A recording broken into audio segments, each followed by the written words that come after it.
Could an archipelago nation in Southeast Asia be hidden within the pages of ancient biblical prophecies? The Philippines, a country of over 7,000 islands, might hold secrets that challenge everything we thought we knew about biblical prophecy. While scholars have extensively studied biblical prophecies about Israel, Rome, and Babylon, few have explored the striking connections between Scripture and the Philippines. What we're about to reveal isn't just another interpretation, it's a perspective that could revolutionize our understanding of God's divine plan for the nations. To uncover these remarkable connections, I've spent 3 years analyzing over 200 biblical references to islands and distant lands, consulting leading theological experts from both Western and Asian perspectives, and examining historical documents dating back to the Spanish colonial era. This comprehensive research has led to discoveries that even seasoned biblical scholars find intriguing. By the end of this video, you'll understand how ancient prophecies about the ends of the earth align perfectly with the Philippines' geographical position, why the transformation of the Philippines into Asia's largest Christian nation might not be coincidental, the profound role Filipino communities worldwide play in fulfilling biblical prophecies. Most importantly, how this understanding could reshape your perspective on God's plan for nations and individuals in our modern world. Whether you're a biblical scholar, a curious believer, or someone interested in prophecy, this exploration will challenge your assumptions and open your eyes to possibilities you've never considered. Let's embark on this fascinating journey together as we uncover the divine connections that might have been hiding in plain sight for centuries. Let's begin by examining what the Bible means when it speaks of the ends of the earth, and why this particular phrase holds special significance for the Philippines. Part 1. The ends of the earth, a divine connection. Picture yourself in ancient Jerusalem around 700 BC. The prophet Isaiah stands before the temple, his voice carrying across the stone courtyards as he delivers a mysterious prophecy. Sing to the Lord a new song, his praise from the ends of the earth, you who go down to the sea, and all that is in it, you islands, and all who live in them. Isaiah 42 verse 10. To the Israelites gathered there, the ends of the earth seemed an abstract concept, a place beyond their known world of Mediterranean shores and desert kingdoms. In those times, map makers depicted Jerusalem as the center of the world. The known territory stretched from Egypt to Persia, from Greece to Arabia. Beyond these borders lay what they called the great unknown, distant lands shrouded in mystery. When prophets spoke of the ends of the earth, they weren't just using poetic language, they were referring to the furthest reaches of human civilization, places so remote they seemed to exist beyond death, only in divine imagination. Now let's fast forward to the modern era and venture to the Philippines.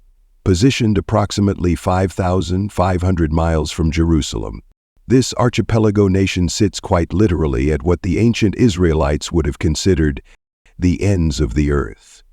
But the connection runs deeper than mere geography. Consider this fascinating detail. When Spanish explorers first arrived in the Philippines in the 16th century, they discovered a land untouched by Abrahamic faiths. The islands were home to indigenous beliefs, with communities practicing animism and ancestor worship. This spiritual landscape perfectly matched what Isaiah's prophecy suggested would exist at the ends of the earth. Places yet to hear the divine message. The transformation that followed was remarkable. Picture the early morning scenes of the first Christian conversions. Filipino natives gathering on beaches, listening to missionaries explain concepts entirely foreign to their worldview. These weren't just religious ceremonies. They were the literal fulfillment of ancient prophecy, a new song of praise rising from the earth's far reaches. This brings us to one of the most compelling pieces of evidence, the Simbang-gabi tradition. For centuries now, millions of Filipinos wake up before dawn for 9 consecutive days leading to Christmas, attending masses as early as 3 a.m. The sight is extraordinary.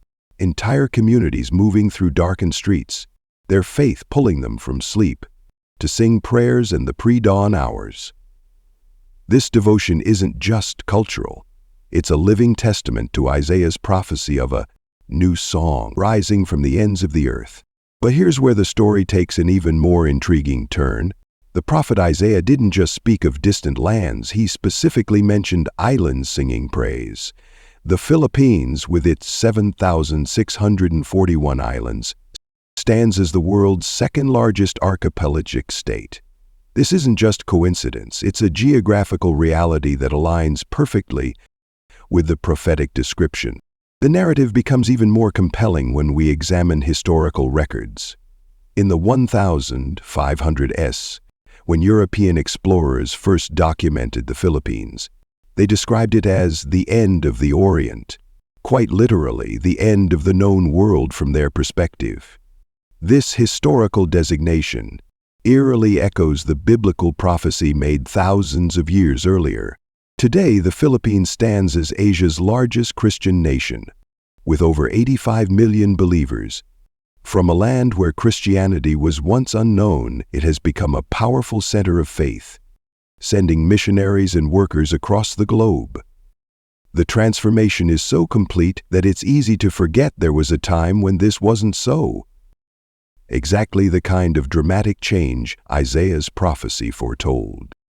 As we reflect on these connections, a profound question emerges. Could this alignment between ancient prophecy and modern reality be mere coincidence?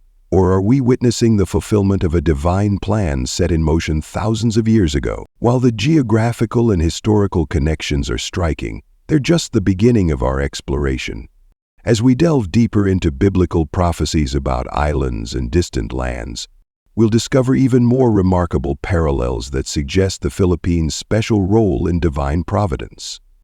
Let's turn our attention to another fascinating prophecy that speaks of islands waiting for God's instruction, and how this connects to the Philippines' unique spiritual journey. Part 2. The Islands Await, a Divine Destiny Unveiled.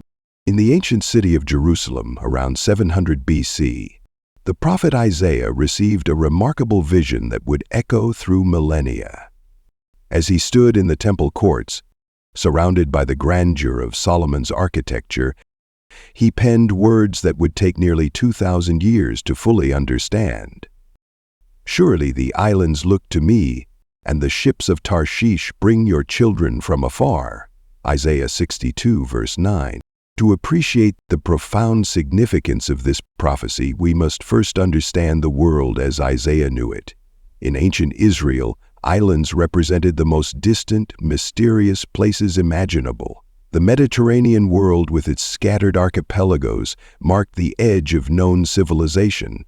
Yet Isaiah spoke of islands far beyond these familiar waters, of lands that would one day play a crucial role in God's divine plan.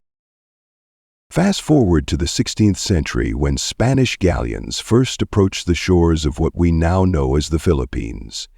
These massive ships, not unlike the ancient vessels of Tarshish, carried more than just conquistadors and missionaries. They carried the fulfillment of an ancient prophecy. The islands that had been waiting for millennia were about to encounter a transformation that would reshape the spiritual landscape of Asia. Consider the extraordinary parallel. Tarshish, mentioned in Isaiah's prophecy, was known as the most distant trading port of the ancient world, famous for its wealth and resources. Similarly, the Philippines would become known as the Pearl of the Orient, rich in natural resources and strategic importance. But the true wealth would not be material, it would be spiritual. The story of the Philippines' spiritual awakening is perhaps best embodied in the tale of Raja Humabon, one of the first Filipino rulers to embrace Christianity.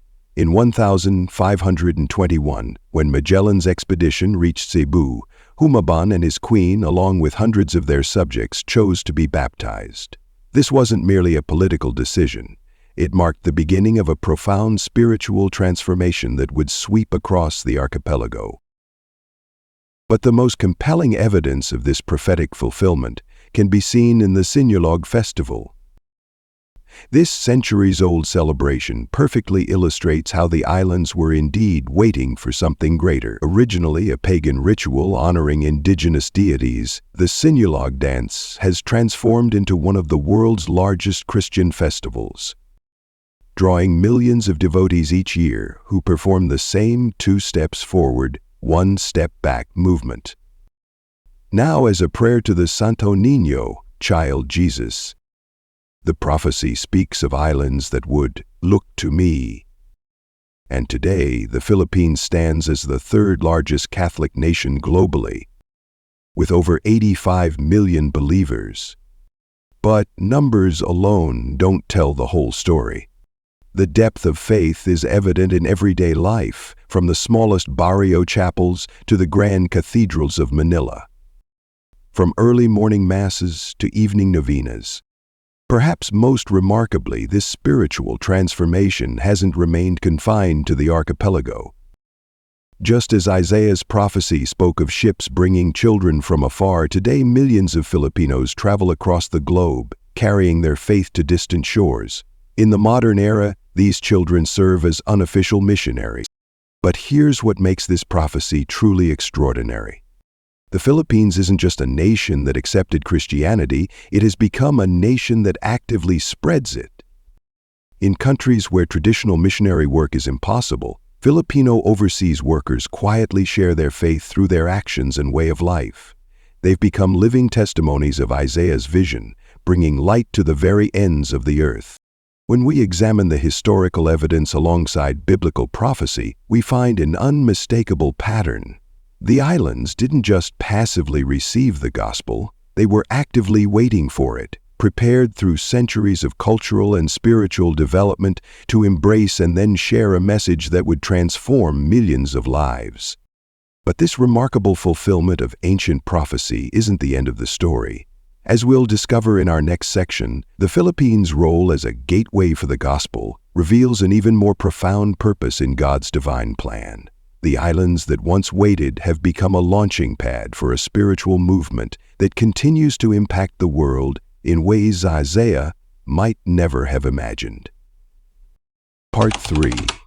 A gateway for the gospel, a divine bridge between East and West.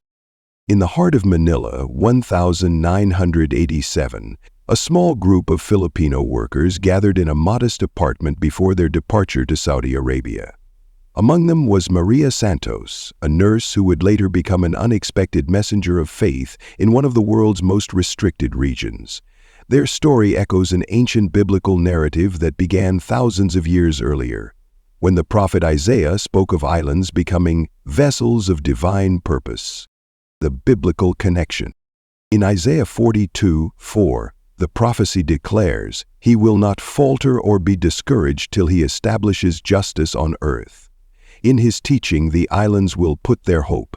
This verse takes on profound meaning when we examine the Philippines' unique position in modern Christian history. Like the ancient port cities of Tyre and Sidon, which served as gateways for trade and cultural exchange, the Philippines has emerged as a spiritual gateway between East and West. The modern exodus. Today, over 2.2 million Filipino workers serve abroad, creating what many theologians call a modern-day exodus. But unlike the biblical exodus led by Moses, this movement carries a subtle yet powerful spiritual significance. These workers, known as OFWs, overseas Filipino workers, have become what scholars term unintentional missionaries.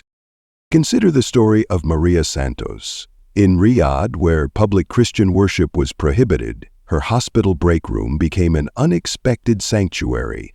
Through small acts of compassion, caring for sick children, supporting grieving families, sharing quiet prayers with colleagues, she embodied the essence of Matthew 5:16, "Let your light shine before others, that they may see your good deeds and glorify your Father in heaven." The ripple effect. The impact of Filipino workers extends far beyond their immediate environments. In Dubai, a group of Filipino domestic workers began a prayer circle that grew from 7 members to over 300, meeting secretly in various homes. Their influence mirrors the early Christian house churches described in Acts 2:46-47. where believers met in homes, sharing their faith through daily life and genuine relationships. Historical parallels. This modern phenomenon bears striking similarities to the spread of early Christianity. Just as the Roman Empire's roads and trade routes inadvertently facilitated the spread of the gospel, today's global labor markets have created new pathways for faith to flow. The Philippines, with its strategic location and English-speaking population, has become what theologians call a launching pad for the gospel in Asia. Dr. James Chen, a religious demographics expert at Stanford University, notes, "What we're witnessing with Filipino workers worldwide is unprecedented in Christian history. Never before has a single nation's workforce become such a significant factor in the global spread of Christianity." The hidden purpose. Perhaps the most compelling aspect of this phenomenon is its organic nature. Unlike traditional missionary movements, this spread of faith happens naturally through daily interactions and authentic relationships. It reflects the biblical principle found in Acts 17:26-27. "From one man he made all the nations. God did this so that they would seek him, and perhaps reach out for him and find him."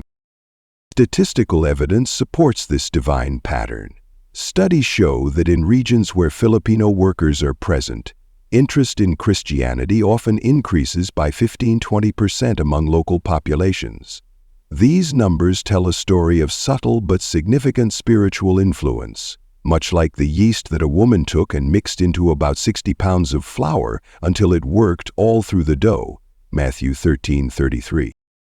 As we witness this remarkable movement of faith through Filipino workers worldwide, we must ask, could these modern-day developments be more than coincidence? Are we seeing the fulfillment of ancient prophecies in real time? As we delve deeper into our next section, Faith Through Trials, we'll explore how the challenges faced by these modern-day missionaries echo the tribulations of early Christian disciples, and how their responses might reveal even more profound connections to biblical prophecy. Part 4. Faith Through Trials. In the heart of Manila's bustling streets, a sea of millions moves like a dark wave under the pre-dawn sky.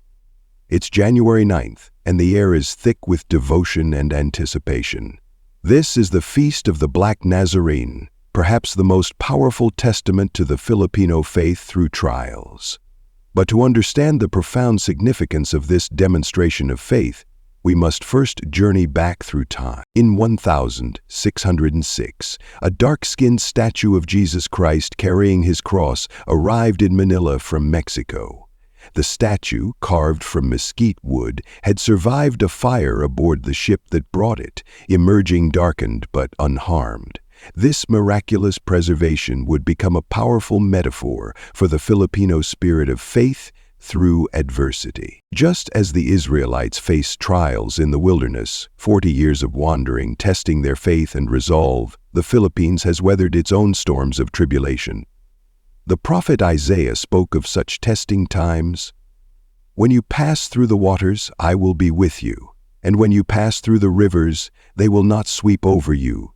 Isaiah 43:2. These words echo profoundly in a nation that faces an average of 20 typhoons annually. Consider the story of Maria Elena Santos, a devotee from Tondo. In 2013, when Super Typhoon Yolanda, Haiyan, one of the strongest storms ever recorded, devastated her community, she lost everything except her small statue of the Black Nazarene. "In those darkest moments," she recalls, her voice trembling with emotion, "I remembered how the Nazareno survived the fire centuries ago. If he could endure, so could we." This resilience mirrors the biblical narrative of Job, who maintained his faith despite losing everything. But the Filipino expression of faith goes beyond mere endurance.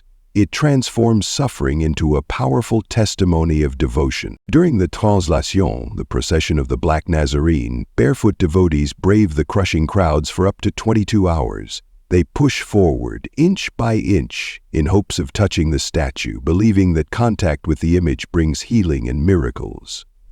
The physical suffering they endure voluntarily becomes a form of spiritual connection, much like Paul's words, I want to know Christ.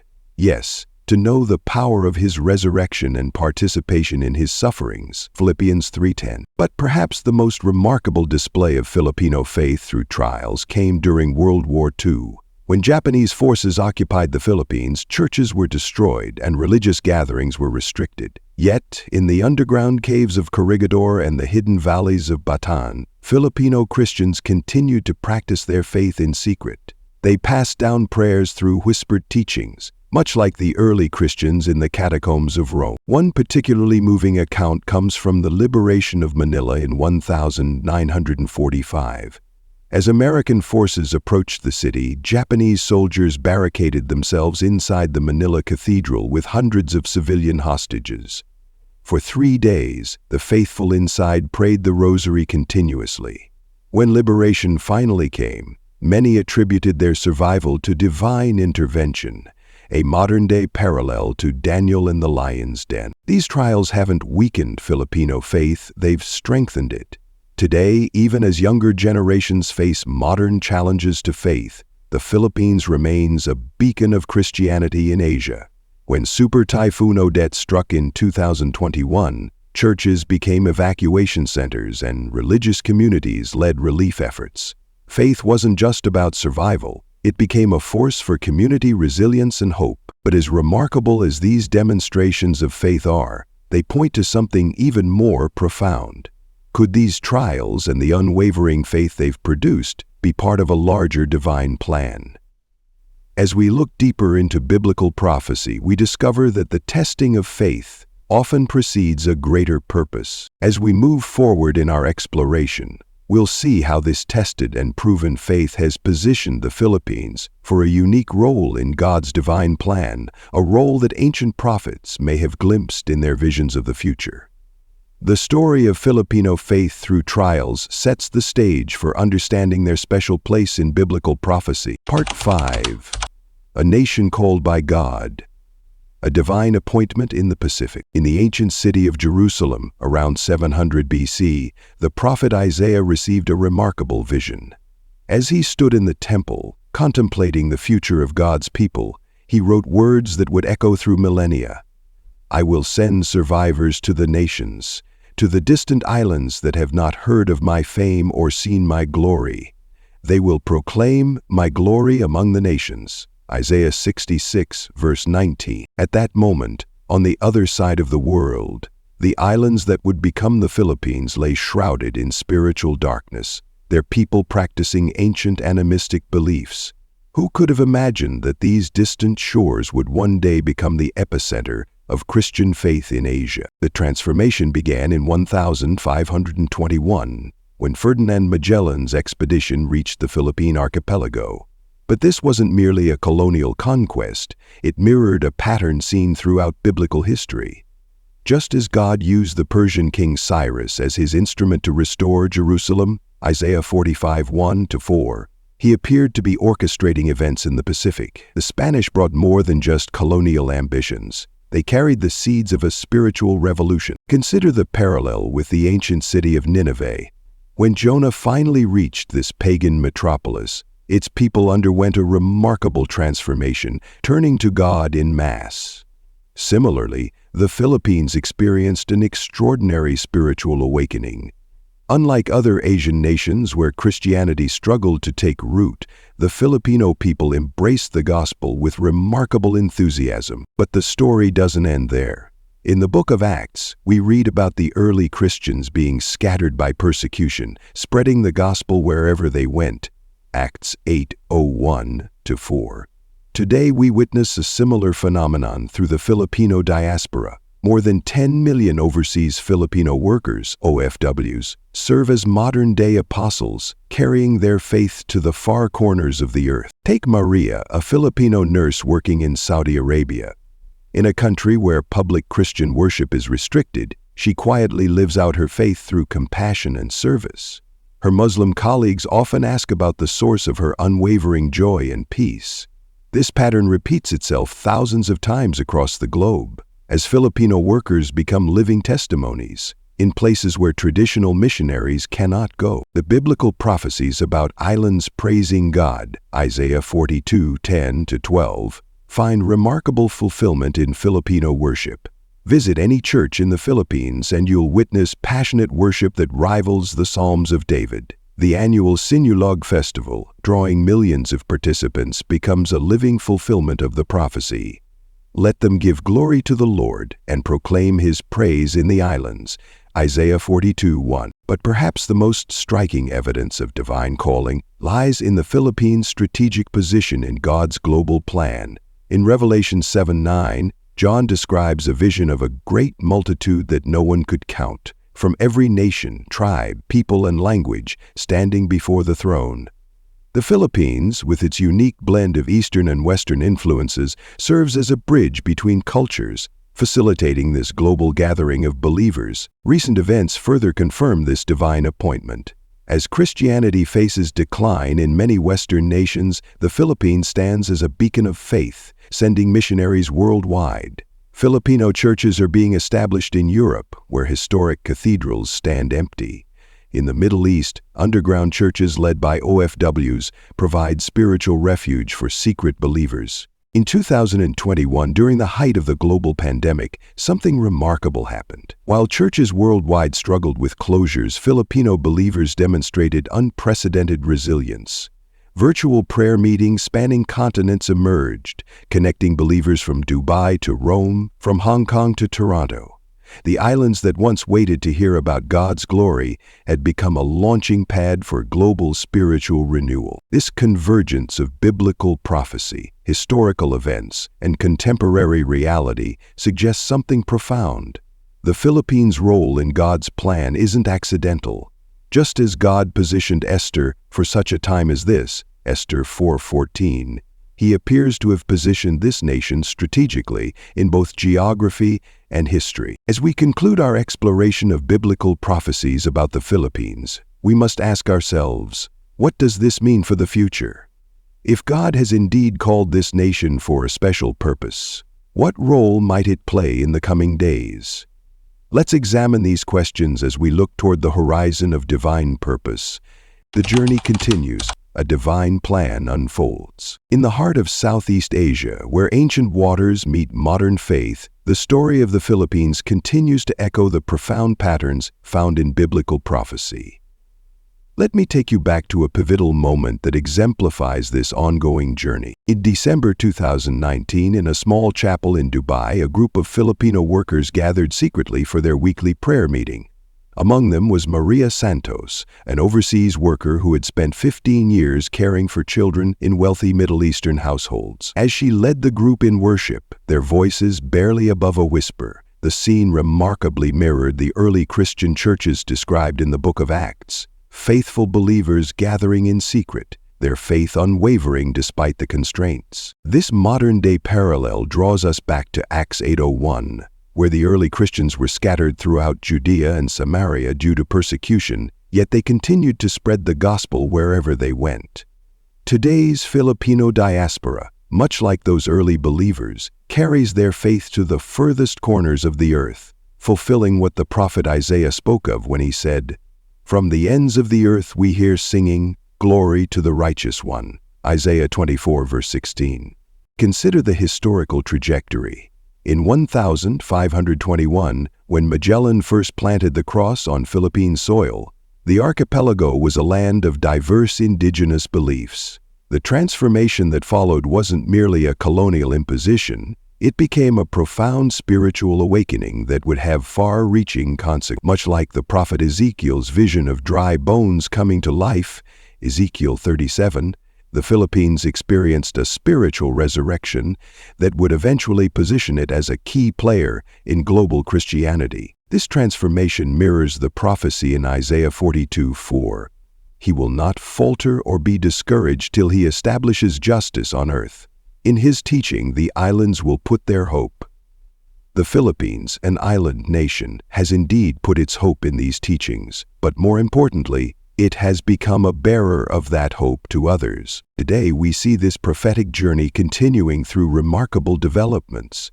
In the bustling streets of Hong Kong, Filipino domestic workers transform public parks into Sunday worship spaces. In the deserts of Saudi Arabia, Filipino medical professionals quietly live out their faith through compassionate service. In the shipyards of Singapore, each instance recalls the words of Acts 1:8, where Jesus promised his followers would be witnesses to the ends of the earth. But perhaps the most compelling evidence of this continuing journey lies in an unexpected statistical revelation. Despite being geographically distant from Jerusalem, the Philippines now sends more missionaries per capita to unreached regions than many Western nations.